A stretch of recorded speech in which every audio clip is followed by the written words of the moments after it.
Hello and welcome to another episode of Super Lady Hero Hour here on Fanversation. I am your host, Yael Tygiel. I'm joined as always by the amazing Kay-B. Hello, Kay-B. Hello, Yael. Yael is fantastic. Super excited to be here. And thanks everyone for joining today's show. You know what? Today, before we get into the usual suspects, which will be Amazon's Invincible, the Falcon and the Winter Soldier, Black Lightning, Batwoman, and Supergirl, we're first going to dive into some news, which there were a lot of fun things in news. But my favorite at the top of it all is the Shang-Chi trailer. Guys. Guys. Oh my gosh. I watched it so many times. I am so excited. This is my genuine excitement face with little words to be able to attach to it. I was like, oh, they don't care about Iron Fist, I see. They're like, who's that? I just was like, oh my gosh, there was so much in that trailer. Yeah, I really like the trailer. I'm very excited about this movie. I'm going to be honest, I'm not familiar with the character. I'm not familiar with the story. I'm very excited. I'm familiar with some of the actors. I'm so excited to see Awkwafina. I feel like these last couple of years, she has gotten to like really just enjoy herself and not have to do the thing that she did that got her the most attention in the beginning. You know what I mean? Like, I feel like she became famous for this style that she had, and now she doesn't have to do that and she can just have fun. And so I'm very excited to see her just having fun. Also, the scene in the trailer with the bus, I was like, that is a San Francisco Muni bus. And then I saw it was definitely a San Francisco Muni bus. So I'm excited because I recognized the bus. Listen, I'm excited because the martial arts sequences in Shang-Chi are like next level.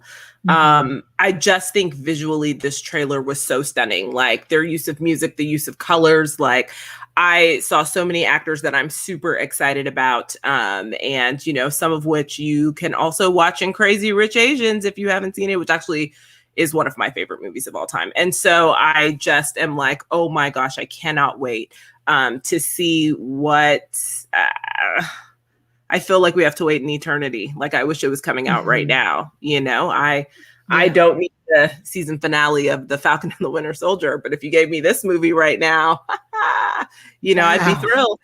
I'd be thrilled. Listen, we're going to get into that a bit later, but I just am so excited about this. But I still, every question I have is, how does this fit into the current phase that we're in? It's the same question I have for The Falcon and the Winter Soldier, same question I have for WandaVision, same one I'm going to have for Loki, same one I'm going to have for this film. So it's pretty much like, but we will have to wait to find out. So I don't know, is the trailer linked? It is below if you want to check it out. It is linked below. Perfect. Okay, so in more Marvel news, just on the heels of that good old-fashioned 10-year anniversary of Game of Thrones, Emilia Clarke, the Mother of Dragons, has signed on for Marvel's Secret Invasion. So this is wild. I'm super excited. You know, as we know, Kit Harington has already joined the MCU. So, you know, how it started versus how it's going. His aunt/lover is now also joining the MCU. And so here we are. It's a Game of Thrones reunion in the MCU. I cannot wait for this, honestly. I think Emilia is actually a really talented actress. And so I am almost surprised by this casting, not because I don't think she's going to do a great job, but also because we've never seen her in anything like this, I feel like. And so I am curious to kind of see, you know, what we're going to do. Now, I will say the cast of Secret Invasion is wildly stacked. So everyone knows that I love Kingsley Benadir. And his performance as Malcolm X in One Night in Miami, he's in the cast, you know, obviously Samuel L. Jackson, which to be quite honest, I feel like he's in every cast of every MCU film. Yes. Olivia Colman is in this, which is like, what? So I feel like they have a really, really good cast, like a stellar one. Yeah, I'm so excited about this project. And like, I know it was announced a while ago and I'd forgotten all about it until recently. There's been like a slew of casting announcements. And so I'm now very excited about this. For those who may not remember, the series is supposed to follow a group of the shape-shifting aliens that we've met in Captain Marvel, are Skrulls, and I'm really excited about the idea that what's his face, Ben Mendelsohn, is returning. Mm-hmm. I'm so stoked. He was great, and yeah, this is gonna be so fun. I know, right. And also, I feel like no one's character has been revealed yet. So that's actually the most exciting part, is that we truly have no idea, but we know it's going to be a vast array of talented people. And so that is honestly where our excitement lies. Now, still in the MCU real quick. So apparently WandaVision and The Falcon and the Winter Soldier would like to be considered for the Emmys. So this is interesting news only because these were supposed to be kind of one-off series. So it makes me wonder if they are considering doing additional seasons of these particular shows. You know, I could really see it with WandaVision. I feel like with the Falcon and the Winter Soldier, because we have no idea what's happening right now in terms of the finale. Like, I have no idea where it's going. It could possibly leave the door open for additional seasons. Like, I could actually see it maybe more so with that show than WandaVision. But I selfishly would prefer WandaVision second season. So, yes. Yeah.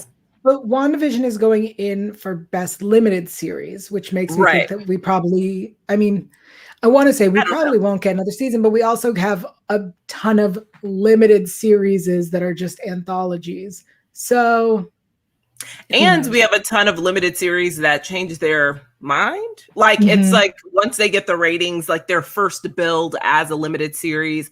And then next thing you know, because it's so popular, they're like, well, actually, we're going to do a season 2.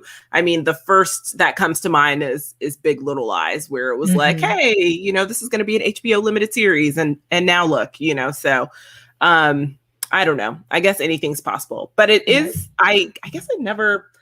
It's funny because when WandaVision came out, everybody was talking about award seasons in the sense that, you know, they felt like WandaVision deserved some love. And so I'm like, okay, cool. So, yeah, we'll see what happens. Now let's move over to DC. Oh, my gosh. I really feel like I had like this serendipitous tweet, and I did, because someone was like, who is an actor that has played an outstanding villain and also just a fantastic hero? And I said Michael Keaton. And then one day later, the news dropped that Michael Keaton is officially redonning the Batman suit for the Flash film. Now, I will be the first to admit that on this show, I said I was not that excited about the Flash film. Do you know why? Because that's the truth. But I adore Michael Keaton. And I was going to see it regardless. Like, my hesitation is never with Michael Keaton ever. And I was definitely still going to support the film and see the film. But there just have been so many casting changes and director changes and I believe writer changes. And then, you know, we all know how I feel about them pulling Ray Fisher as Cyborg, because I think he is a really compelling cyborg. And, you know, I don't like that at all. So we'll see. But Michael Keaton. Yeah, I'm a huge Michael Keaton fan. I think he is, I think he was underrated for many years, and I feel like he's made such a big comeback in recent years. I feel like there was young Michael Keaton and now there's old Michael Keaton, but there was no middle Michael Keaton. So I'm very happy that he's back. I'm excited to see him in this. And I like his Batman. It's fun. I do too. And his Batman is like one of my staples that I grew up on, you know, so it's like who I associate Batman with the most, maybe in my early years. So I'm excited. And I've always been a really huge fan of Michael Keaton. I mean, Beetlejuice come on, and, you know, I used to be obsessed with it. And so I used to watch it nonstop. And I'm like, yes, please, more. But I agree with you. I do feel like it's kind of a resurgence of Michael Keaton, which I'm not mad at, which kind of started when he was in Spider-Man. Because, yes, Homecoming, when he was in Spider-Man Homecoming as the villain. But so moving on to some Spider-Man news, though. Jon Favreau is back as Happy. Now, the only thing I'm sad about is last film, he had broken up with Aunt May, and I'm like, oh, darn it. I actually kind of like the idea of that. But what does this mean for Happy in this film? And what's he going to be doing? Who knows? I hope it's not just to flirt with Aunt May. Yes. I mean, now that essentially they are grooming Peter Parker to be the next Tony Stark in a lot of ways. Happy was Tony's right-hand man. So maybe we're getting more Happy in this. I don't know. Yeah.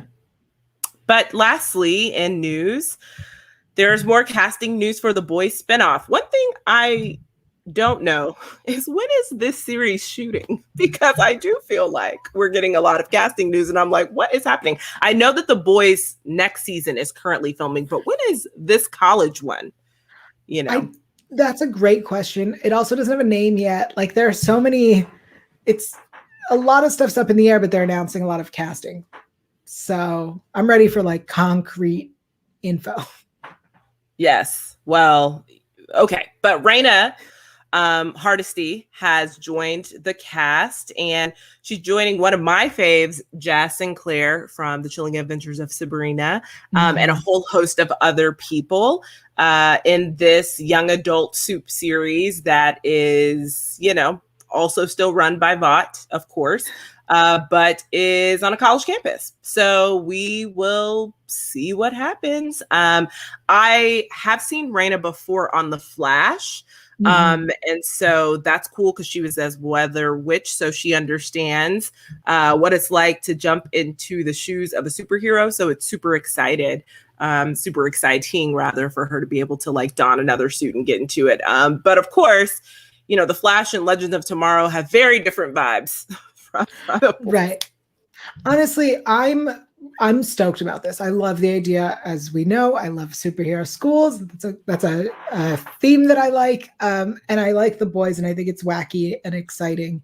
So I just want the concrete info so that I can set my calendar so I can watch it. Like, I'd like this to happen now, please.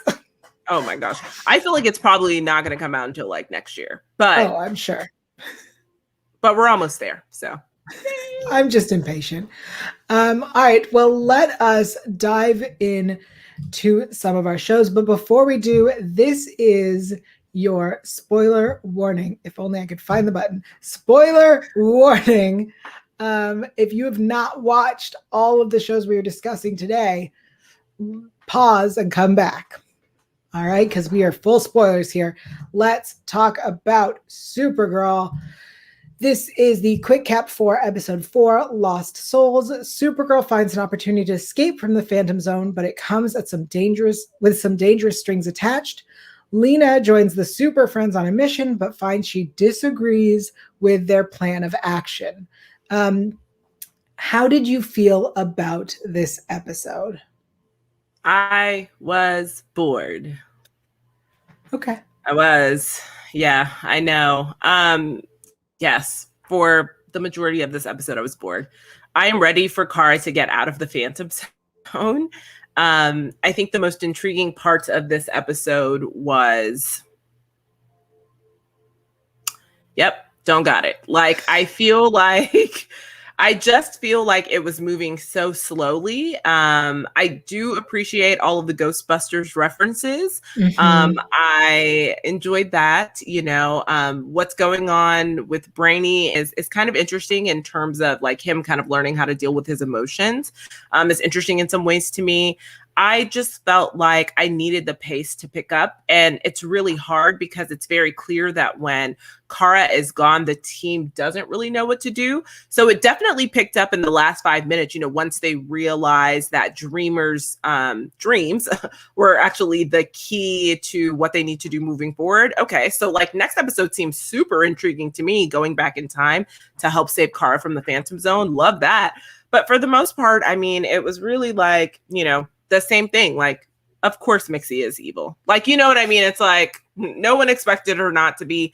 And like I said last episode, Kara trusted her with the quickness. That's your first clue. You know that she is going to burn you. You know what I mean? So it's like, I expected this.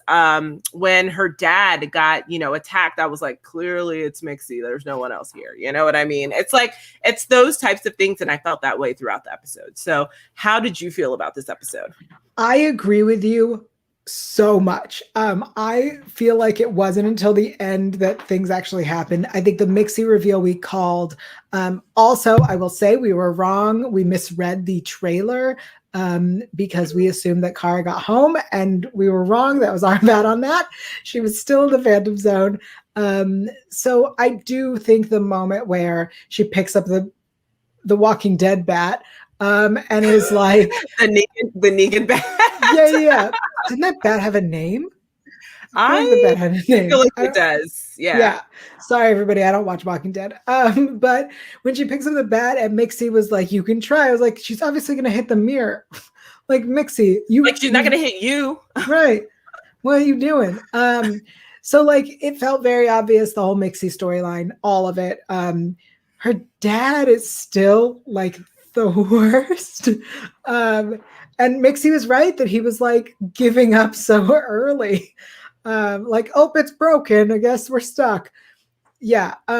So all of that really was obnoxious. I think one of the things that I loved, one of the only things I loved was this idea that they had to figure out if they were going to get Kara back or save the Earth and then try to get Kara later.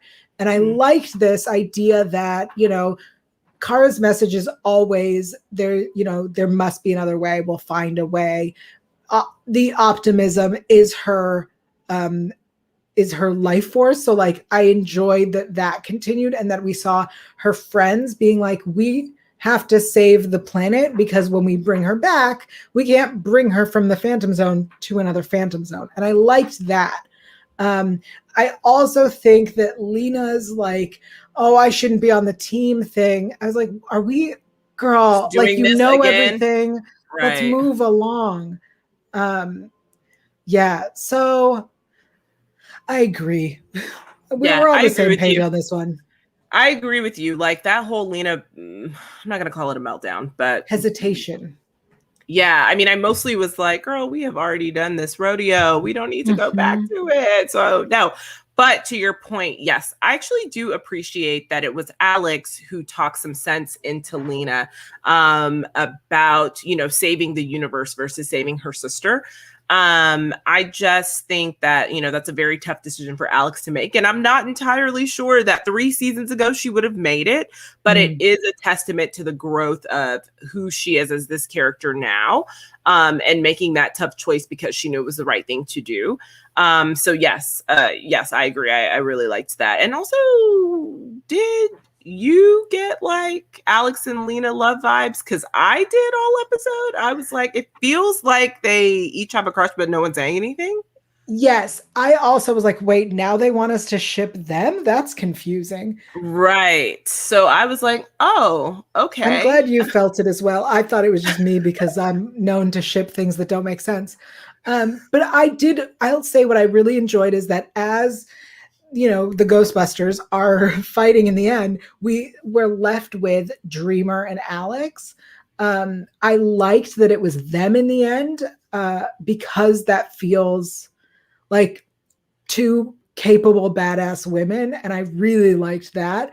And I also I laughed when Dreamer was like, Sentinel, and like throws her the thing to do it. And I was like, oh yeah, I forgot that was her name. Yeah, I was just about to say, yes, every time they say Sentinel, I'm like, who? Oh, right. Completely It's gonna forgot. stick. It's gonna stick when the show ends. Then I'm gonna be Right. like Sentinel and the Sentinel. finale. It's like, oh right, too late. All right, well, let's Okay. rate this Yes. episode. Where are you Here at feeling? Super Late, well, I'll say here at Super Lady Hero Hour, we rate from poop to kittens. Yep. There are some things in between, mostly spoons, but we can switch it up and change it at any moment. So for this episode, how are you feeling on a scale of poop to kittens? I'm going to give it a spoon, but that spoon is leading very far towards poop. Okay. What about you? Yeah. So for me, I'm gonna say the same. Like, I mean, it wasn't a terrible episode where I was like, "Oh my god, please, get this out of here." But it was just even. That's the best I can say. It was even, and it was predictable, and it wasn't nearly as fun as some of the other ones that were, I don't know, that we're used to, and I'm kind of bummed by that. And I don't know how we get back to.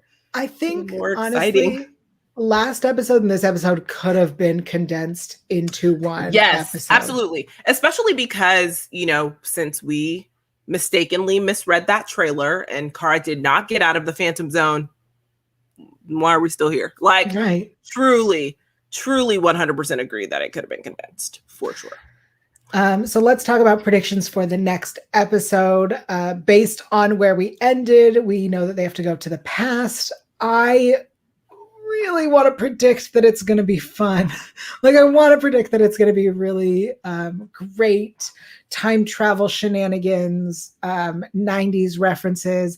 I love that both The Flash and Supergirl are going back to the 90s this season. What about you? What are your predictions?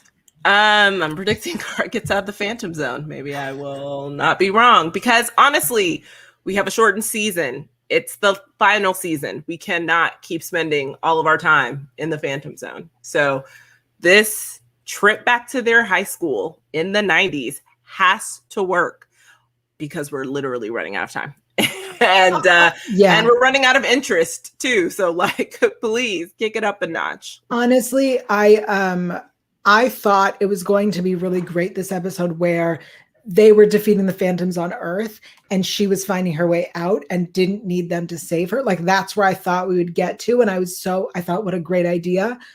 But that's not where we ended up. And I had said that I thought she'd be in the Phantom Zone the entire time between Superman and Lois episodes.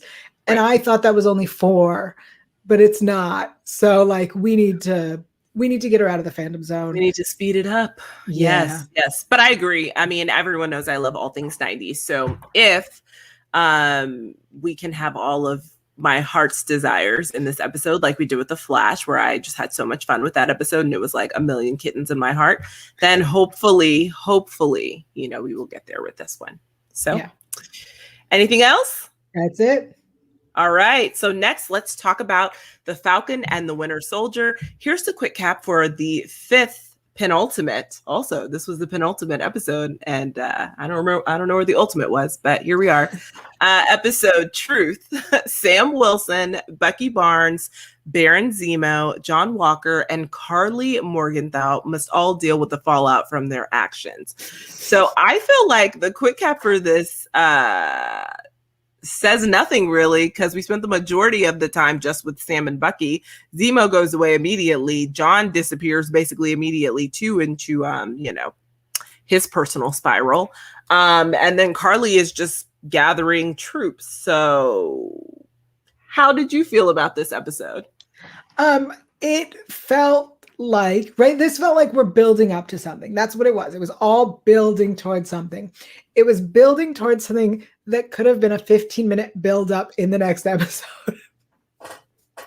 That's what it could have been. It could have been 15 minutes next episode. A little bit of montage of the training, a little bit of Carly gathering her people, a little bit of John building his thing. Like, this episode was not great. It was not great. So I feel like this episode could have happened 3 episodes ago. I just feel like there's been so much filler and it could be condensed, because I still have no idea what is happening what we're building up to. I appreciate that Sam went to go talk to Isaiah to get some perspective, but we all know that Sam's not going to follow Isaiah's advice. That's very clear that Sam is going to take up the mantle as Captain America. It's also very clear in the source material, and it's very clear in this show, right?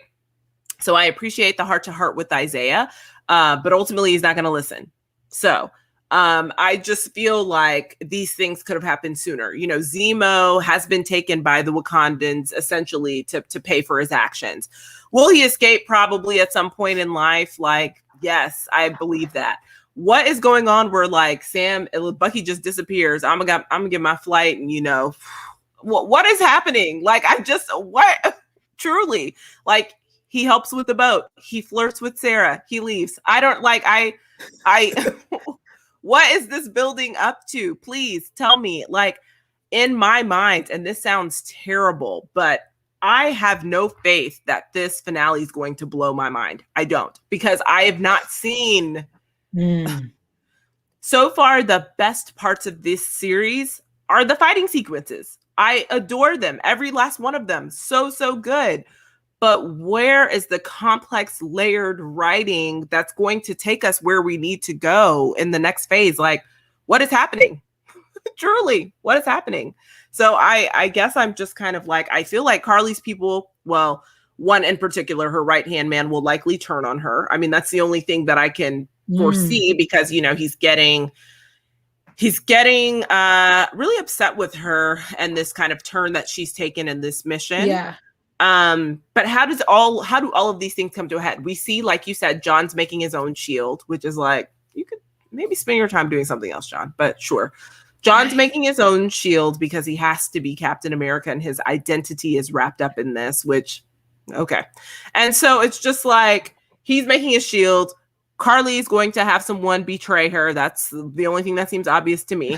Bucky and Sam are apart, and, they'll be led back together. Sam's going to be the new Captain America, whether America likes it or not. And that all means what? Like, it's just. I think what we know is the show does incredible fight sequences. And I think that is what we can look forward to in the finale, is a big battle between Sam and John while also battling Carly and the Flag Smashers. And that's, Sam trying to save people's lives while fighting John. Like, that's what I think that fight that we saw, that's what I think we could see. I will say, this episode starts with the fight over the shield, which, and then they do not arrest him. Like, you fight to take his shield away, and then what? You leave him there. Like, then what? He murdered someone. Yeah. And they were like, we're gonna pardon you because you work for us, and that's okay. And it's just like, no, what is happening? So, right. When they let him go free, then now look, he's left to his own devices to, kind of work with JLD, who had a special cameo. I was not expecting that, and looked fabulous. But yes, so I truly am like, okay, yay, this is so exciting. But also, don't leave him a blank card. And also, don't engage with him. John doesn't need any more engagement. We're done with John. So that's the way I feel. But also, Sharon. So it does seem like Sharon is a traitor. And in my personal opinion, it seems like she is the, what do they call it on the show? I can't remember. The power broker? Yes, because I kept calling her the puppet master. And I think that you may have said that you think that Sharon is the power broker. For me, I feel like they kind of alluded to it in this episode where she was on the phone with a French man. And then that person, another French man, I will say, appeared to Carly. So I was like, is that the tie that we're supposed to believe that, maybe Sharon is the power broker? I would say yes, based on that scene, because it happened immediately after. Like, she's talking to someone speaking French, and then that French man arrives to Carly with what? So I said, maybe. Maybe. So I still like this idea, especially because it has not been revealed yet. Deadline had a really great article about who Julia Louis-Dreyfus is playing, who this Contessa is, and said that she is not, odds are she is not the power broker herself. But according to this article, she is a Russian double agent, a former agent of S.H.I.E.L.D., a vet of the assault team FemForce, and at one point went by the name Madame Hydra. Yes, that's what I read in Comic Book Resource. So yes. Yeah, we have technically not seen Madame Hydra in the MCU. That said, we have seen her in Agents of S.H.I.E.L.D., and we have seen Madame Hydra kind of in, I believe it is the Wolverine X-Men Origins, just the Wolverine, the one where he's in Japan. But there's so many of them. Yes. So that's super interesting. Also, according to Deadline, her character was a love interest for Fury at one point. And it is possible that she's grooming Walker to work for Fury in Secret Invasions. I'm not saying I want that. But we shall see. I mean, like, honestly, look, they understand at the end of the day what they were trying to tell Walker when they did not arrest him and they were letting him go, was essentially that, yes, you're right. And to Walker's point, like, you've made me this way. You've trained me to be a soldier and your weapon at your disposal, which is not wrong. He is true about that. So if Madame Hydra, and, I was reading some stuff on comicbookresource.com. So if Madame Hydra, I feel like if Madame Hydra is to groom John Walker, one, I don't think he would be mad because essentially, again, his entire identity is wrapped up in this. So I think that that's something that he would look forward to. For me, I don't know that I necessarily see Nick gelling with John Walker. Like, you know how Nick Fury is. And I'm like, I don't know that this would go over well at all. Like, I think they would have some real problems. So, unless John Walker is going to do a complete 180, I'm not entirely sure this is going to be. Right. I honestly, I foresee him turning into a villain. So right. More like, so than he already has. Yeah, I mean, he's already making his own shields. Like, he's already, kind of hanging on there by a thread in terms of Captain America. He's grasping at every Captain America straw. I don't think he's gonna work well with Nick Fury. I mean, and to be fair, Nick Fury doesn't work well with a lot of people. But with John, I think it would be exceptionally bad. So. All right, well, let's rate this episode on a scale from poop to kittens. Where are you putting it? Oh, yeah, this one's definitely probably going to be a poop for me. Mostly because most of it I was bored. I mean, also because I just was kind of like, we're spending a lot of time training. What's happening? I left with more questions than answers. Even more so this episode, I feel like the rest. But this poop is leaning heavily towards a spoon for the action. And I feel like that's why I keep coming back every week, is the action. Like, it is stunning. The sequences are amazing. I appreciate it, but there's just slow character development. I've said it once before, but I do feel like you've made Sam and Bucky the two least interesting characters, and they're the titular characters. Like, this is their show. And I'm still like, I still don't know who Bucky is as a person. It was intriguing in the beginning to get kind of, those deeper stories with the therapy and him trying to heal. But now I'm realizing that we just left the only friend he had alive and never came back to that. Like, what happened there? Yeah. Like, I mean, there's so many things that we've just left with Bucky. And there's so many things that Bucky is not doing or saying. And I'm just like, why? Like, there's so much potential there. And with Sam too, Sam's like dancing in circles oftentimes, I feel like. And it's like, come on, these are the two.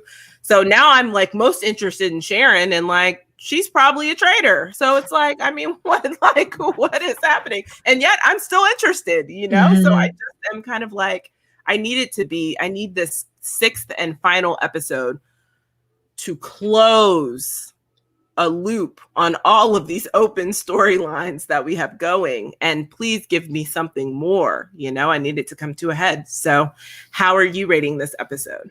I'm giving it a spoon because I think there was a lot of stuff that could have been moved around. And this is going to sound weird for such a short season, right? It's 6 episodes. I'm going, hey, this 5th episode, why don't we take it apart? And we only would have needed 5 episodes. Like, if you give me the training montage and move it over to 15 minutes into the next episode. And as you were saying, the conversation with Isaiah could have been earlier. Like, there's a lot of stuff that could have been moved. And that's not good. But it's not bad. I mean, I did like it, and I did enjoy everything I saw. I just didn't need this episode the way that it was, if that makes sense. So, spoon. Listen, I'm like, please rate it to your heart's desire. But 98% of the time, I'm like, what is happening in this episode? And I just need more. I'm like, I can't do it. So, yeah, that's going to be it for me on that. I think we've made plenty of predictions. Let's move it along to Invincible. So excited. Let's quick cap the 6th episode. You Look Kind of Dead. Mark joins William and Amber on a campus visit to Upstate University, hoping to discover a new future for himself. Debbie makes her own disturbing discovery. I really enjoyed this episode a lot. It was so fun. The Mark, Amber, William, Upstate University storyline was very interesting. Doesn't tie to the larger storyline, less so, but that's okay. Debbie and what's going on with her discovery, I found that much more interesting. And I really enjoyed this. What about you? What'd you think? So I adored it. Shout out to Invincible for being the MVP of the week for me in terms of superhero TV shows. Yeah, it definitely ties into the overarching storyline. We get to see a side of Robot. Now, Robot's intentions are still unclear, but a couple big things happened for Robot. We saw him clone himself, which was like, what? So we know he can do that now. And I thought he was going to use that for evil, but instead he ended up getting a flower to help heal Monster Girl. So we still don't know what his intentions are, but like sometimes they seem pure and sometimes they don't. So I'm like, what's happening? You saying that that you thought he was going to use it for evil, but instead he got a flower to save Monster Girl. I'm like, that's for evil. Like he needs her alive for evil. But maybe not. We don't know. That's the thing with this show. Like it's such a fine line and you never know anyone's true motives. So that's why I'm like, I don't know. You can't say that. So it's interesting. I'm curious to see kind of what Robot is still doing because he's obviously working in his lab. Right. Debbie, a queen, like Debbie is, she is fed up with Nolan, as she should be.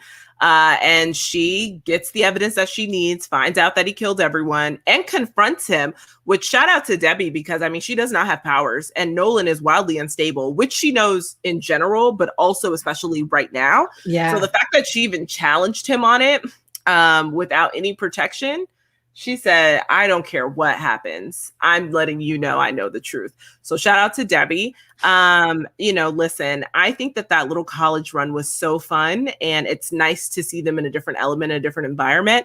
It really sucks that Amber and Mark are probably 100% done now, which my only point of contention is like, Mark, now everybody here knows that you're invincible. At the end of the day, you could actually just tell her. Like, it's one of those things where it's like, your best friend just found out and you didn't even try to, okay, whatever. And now you're like, I can't tell her. Right. Literally, it feels like everyone else knows. So it's just like, Mark, if you don't save yourself because she's like, you left us, I'm like, now's the time to be like, okay, I did leave you, but I'm invincible. So like, and just move on. I think I'm with you. I think that once William knew, it seemed like a fine time to tell her, because William does not seem to he hasn't revealed it yet, but he doesn't seem like the kind of person who can keep that secret. But my question was the things they fought at Upstate University. How does that tie into the larger story? Oh, so D.A. Sinclair's an interesting character, and I feel like what is safe to assume is that if anything is happening in the world that is superhero kind of quirkiness happening, that Cecil has a pulse on it. So I would not be surprised, because DA did not die. Remember, they carried DA away on a stretcher and DA was injured. But Cecil is always involved in some sort of way, and Cecil is always watching. And, Mark is kind of living his life in a sense of like, yeah, occasionally they're watching, but I don't think he understands how the government works when it comes to you being a superhero. There are constant eyes on you.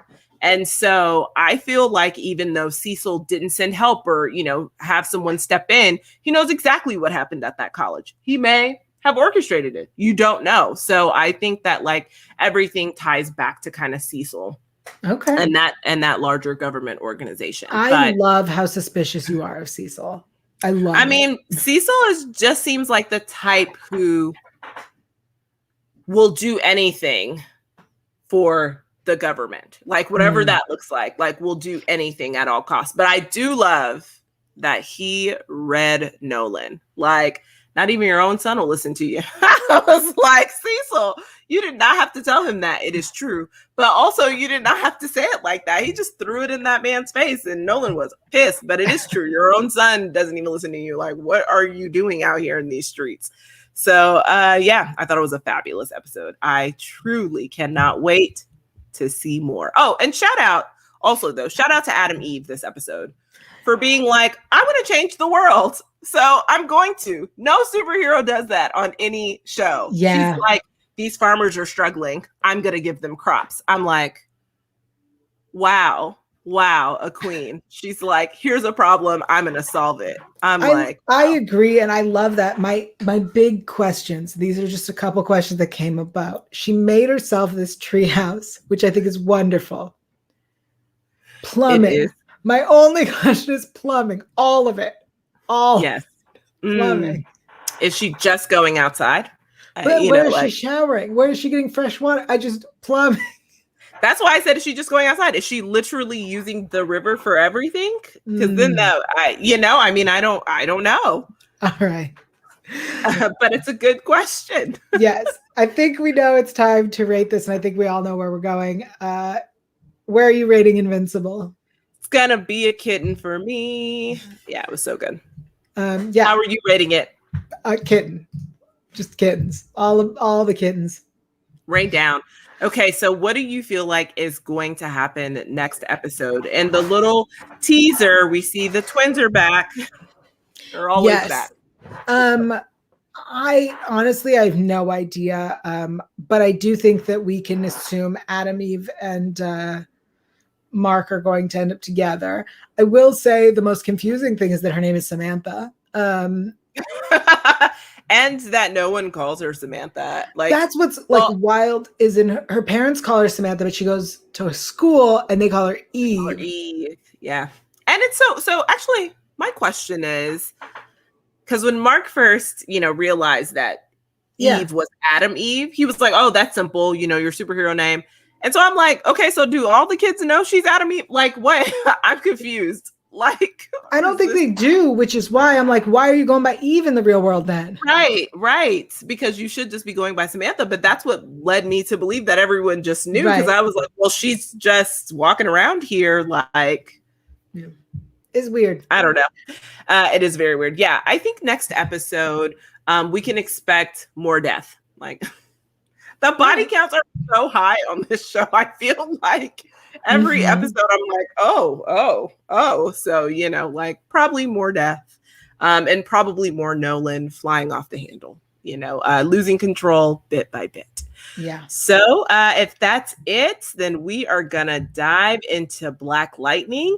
So here's the quick cap for the 8th episode, the Book of Ruin, Chapter 3. The FBI pays Jefferson a visit.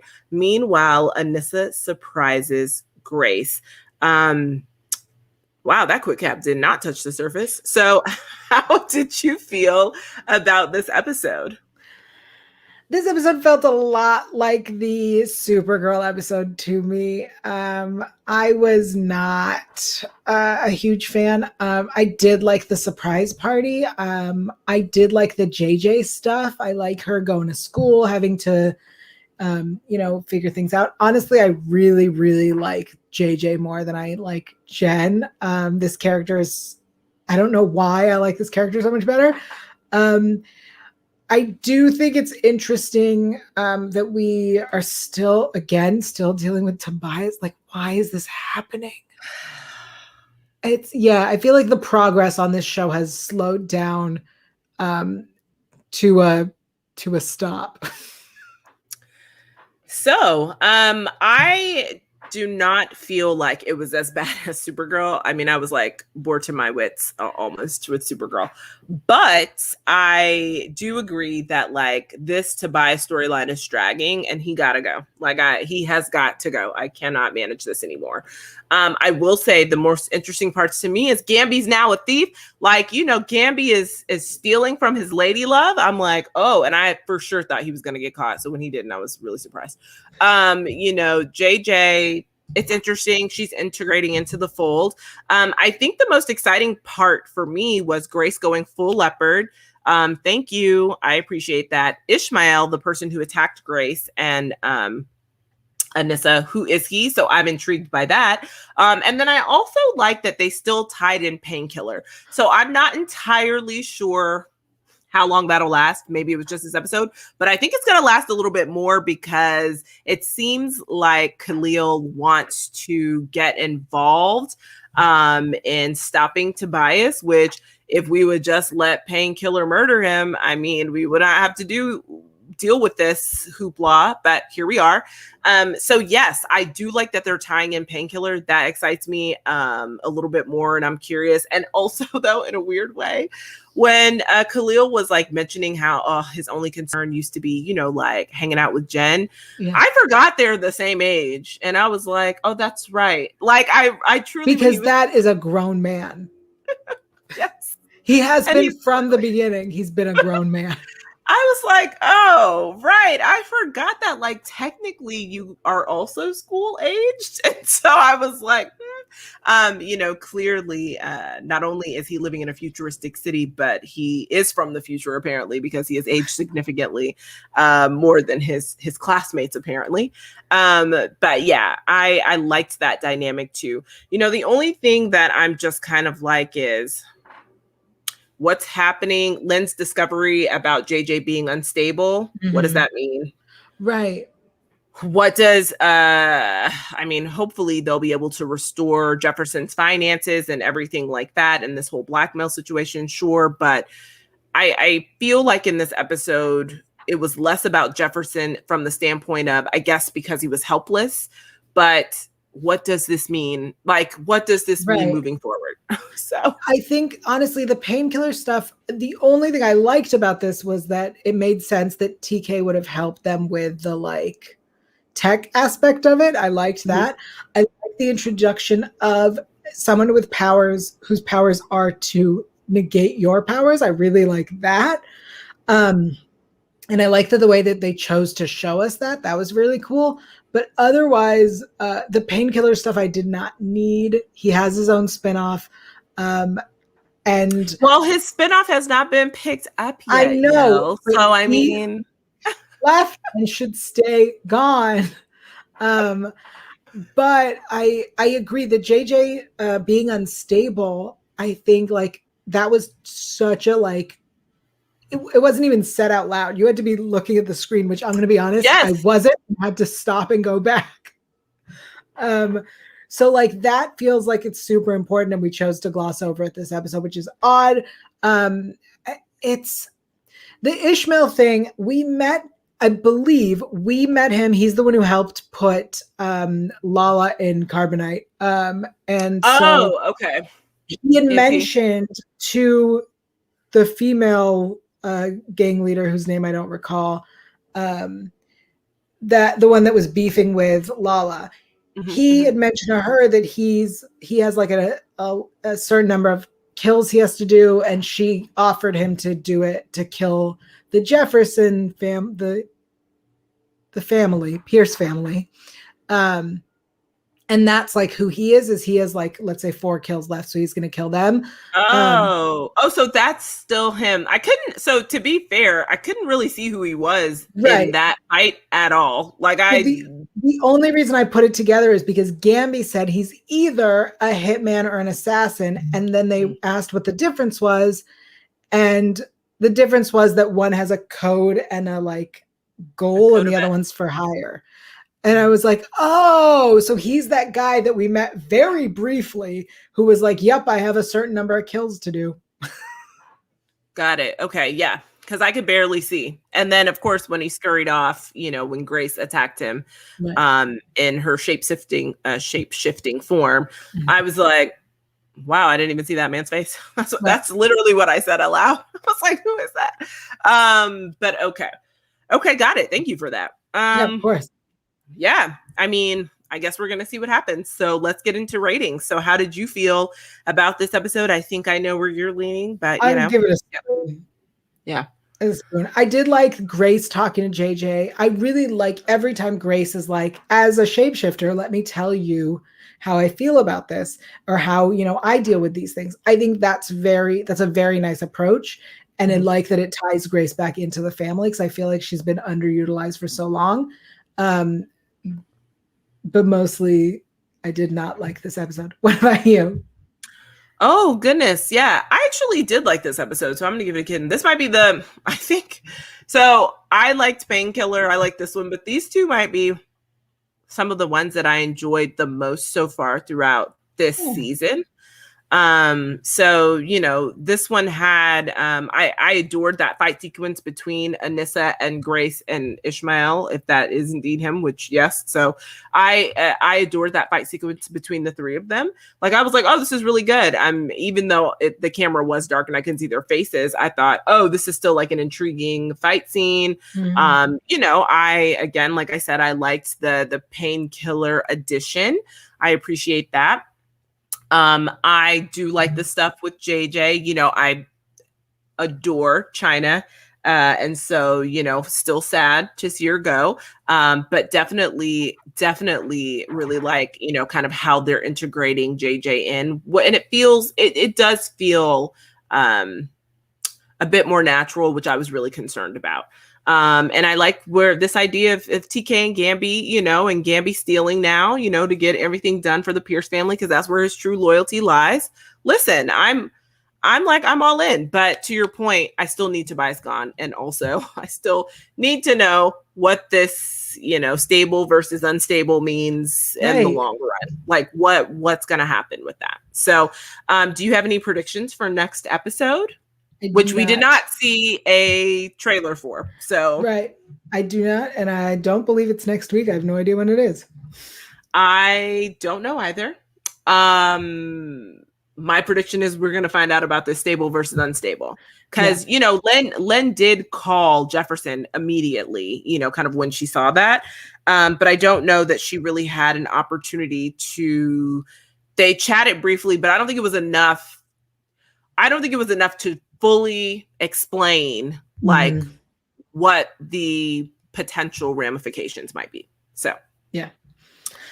Well, lastly, we are going to dive into Batwoman. Here's the quick cap for episode 11, Arrive Alive, with Batwoman and the Crows each hot on the trail of the False Face Society. Their efforts collide and tension escalates.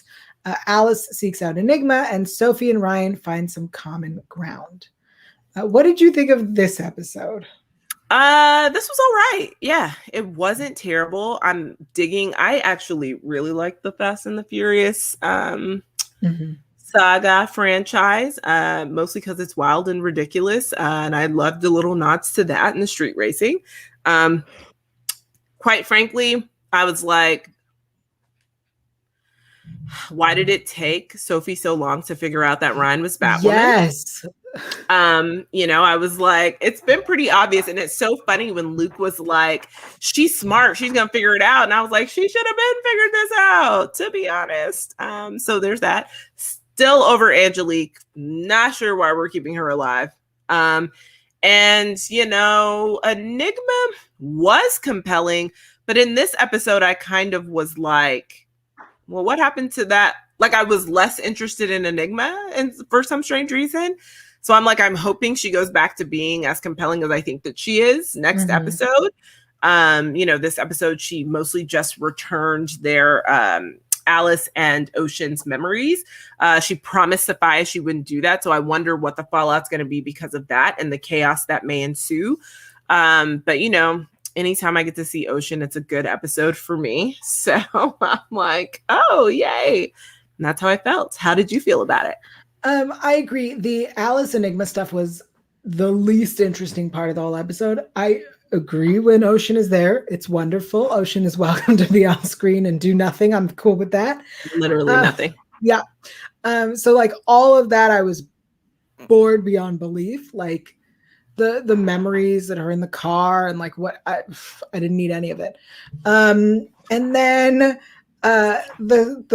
honestly, the racing, I love a heist. Heists are my thing. So like, yes, a heist with cars. Cool. I'm in. I knew when Ryan in the car said out loud, I wish I had my Batwoman suit. Right. As people were putting stuff in her trunk, I went, girl, you're an idiot. Everyone now knows.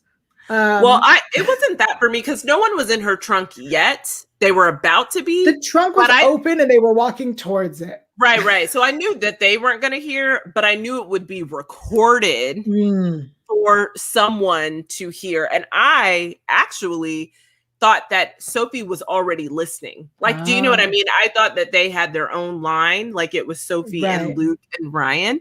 And I thought she heard then, which quite frankly would have made more sense than Sophie finding the car, seeing a light, being like, oh, let me get this, and then listening to like it just would have been more realistic because they're all working on the same mission to all be on the same comms and for her to have heard it. It was very odd that them working on the same mission didn't have Sophie involved.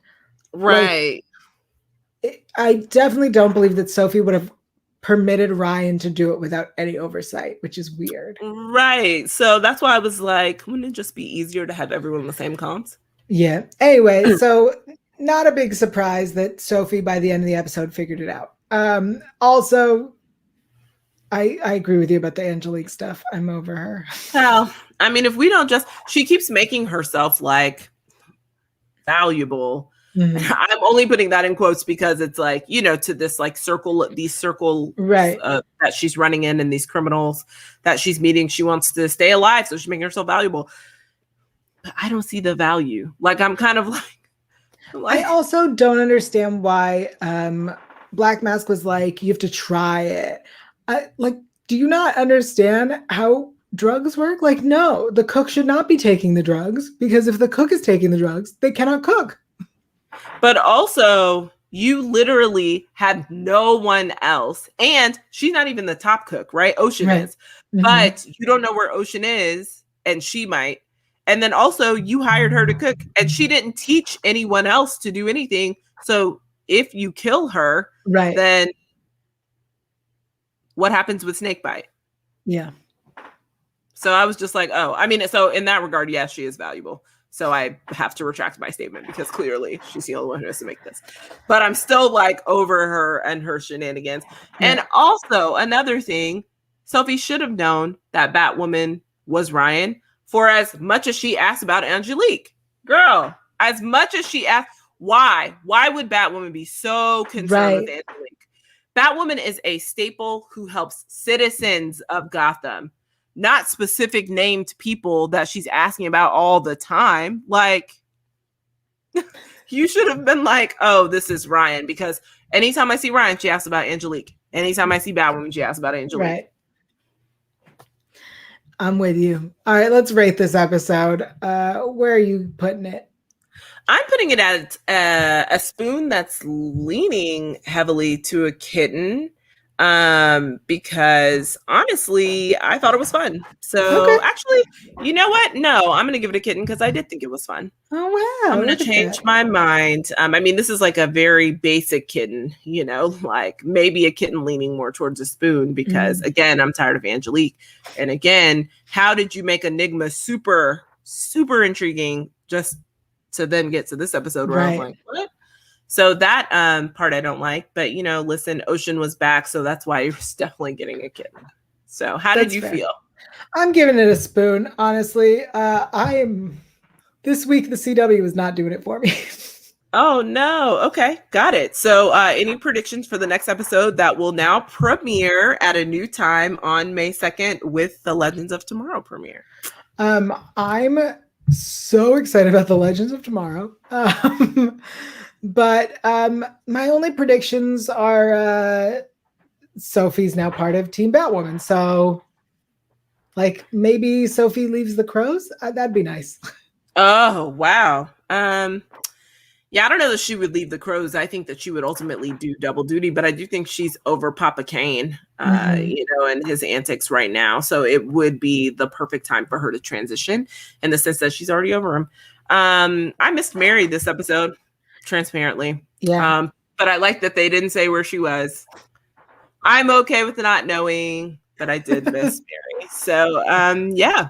All right. So let's get on over and let's get to the performer of the week. Who do you have for this week? That's such a tough question. I think my performer this week is actually going to be Sandra Oh as Debbie. Yeah, I Hey. think she's killing it on this show. She's really killing it on Invincible.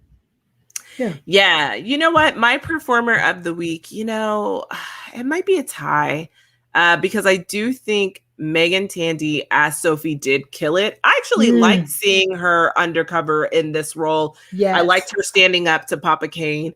I liked her going off on her own into the mission, doing her job, doing it well. So yeah. And then Zazie Beetz as Amber. Listen, Amber was more than infuriating this episode, but it's technically not her fault because Mark could just tell her that he's invincible.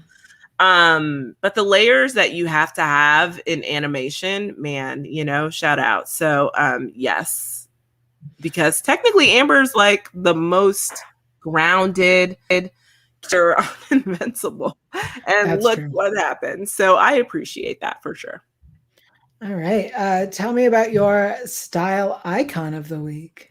I have no style icon. Like, Oh wow. All right. I really do not. I did not have anyone, like, I was not drawn necessarily to anything. I will say I loved JLD's cameo. And so I will say the cameo as a person maybe should be my style icon, just because I'm digging that. But like outfits wise, I truly was just like, that's how I felt. So that's fair. I'll give Julia Dreyfus the hair is part of my style icon, the like tuft of color in there. I love. yes.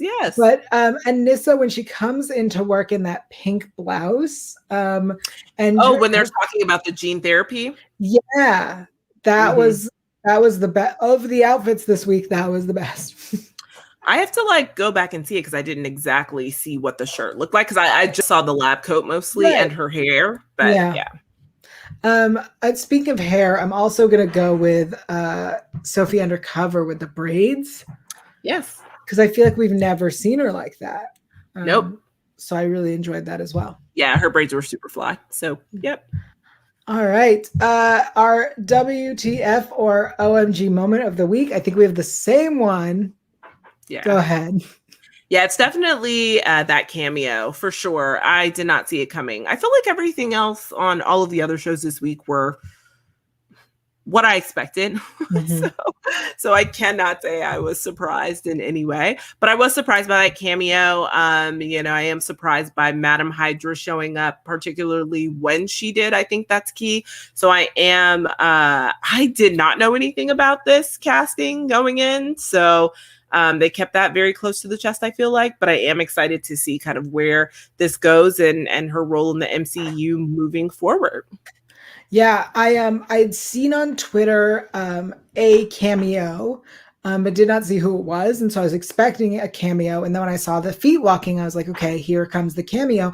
And then I just was not expecting, um, someone from Seinfeld.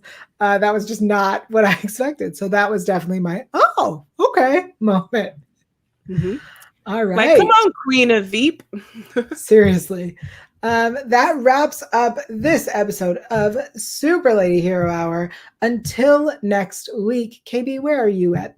What are you up to? I'm on Twitter, Instagram, the same as always, the Lady KB, TheLadyKayB. You can catch me every Wednesday on Super Lady Hero Hour with Yael. So we're chatting about all things superhero news. And you can stay tuned because I have some pretty fun interviews coming out this week from a new Netflix film that drops tomorrow called Stowaway.